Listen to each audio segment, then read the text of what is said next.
بسم اللہ الرحمن الرحیم۔ نبی کریم صلی اللہ علیہ وسلم بدر کے دن دعا فرما رہے تھے۔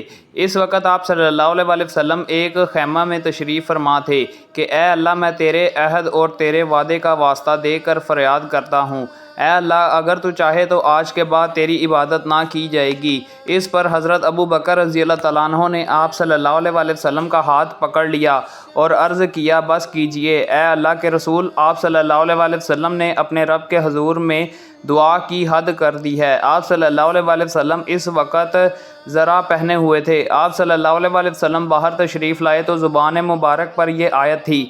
ترجمہ: جماعت مشرکین جلد ہی شکست کھا کر بھاگ جائے گی اور پیٹھ دکھانا اختیار کرے گی، اور قیامت کے دن کا ان سے وعدہ ہے، اور قیامت کا دن بڑا ہی بھیانک اور تلخ ہوگا۔ اور وہیب نے بیان کیا، ان سے خالد نے بیان کیا کہ بدر کے دن کا یہ واقعہ ہے۔ نبی کریم صلی اللہ علیہ وسلم نے فرمایا، بخیل جو زکوٰۃ نہیں دیتا اور زکوٰۃ دینے والے سخی کی مثال دو آدمیوں جیسی ہے۔ دونوں لوہے کے کرتے زرہ پہنے ہوئے ہیں، دونوں کے ہاتھ گردن سے بندھے ہوئے ہیں۔ زکوٰۃ دینے والا سخی جب بھی زکوٰۃ کا ارادہ کرتا ہے تو اس کا کرتا اتنا کشادہ ہو جاتا ہے کہ زمین پر چلتے میں گھستا جاتا ہے، لیکن جب بخیل صدقے کا ارادہ کرتا ہے تو اس کی زرہ کا ایک ایک حلقہ اس کے بدن پر تنگ ہو جاتا ہے اور اس طرح سکڑ جاتا ہے کہ اس کے ہاتھ اس کی گردن سے جڑ جاتے ہیں۔ ابو ہریرہ رضی اللہ تعالیٰ عنہ نے نبی کریم صلی اللہ علیہ وسلم کو یہ فرماتے سنا کہ پھر بخیل اسے ڈھیلا کرنا چاہتا ہے لیکن وہ ڈھیلا نہیں ہوتا۔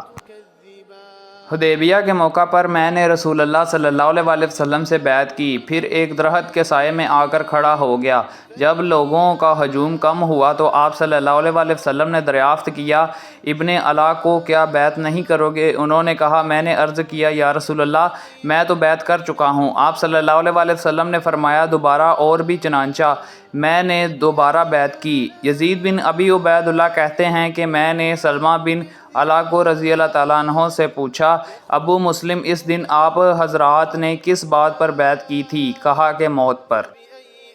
میں اور عثمان بن عفان رضی اللہ تعالیٰ عنہ رسول اللہ صلی اللہ علیہ وسلم کی خدمت میں حاضر ہوئے اور عرض کیا، یا رسول اللہ آپ نے بنو مطلب کو تو عنایت فرمایا لیکن ہم کو چھوڑ دیا، حالانکہ ہم کو آپ سے وہی رشتہ ہے جو بنو مطلب کو آپ سے ہے۔ آپ صلی اللہ علیہ وسلم نے فرمایا کہ بنو مطلب اور بنو ہاشم ایک ہی ہے۔ لیث نے بیان کیا کہ مجھ سے یونس نے بیان کیا اور اس روایت میں یہ زیادتی کی کہ جبیر رضی اللہ تعالیٰ عنہ نے کہا، نبی کریم صلی اللہ علیہ وسلم نے بنو عبد شمس اور بنو نوفل کو نہیں دیا تھا۔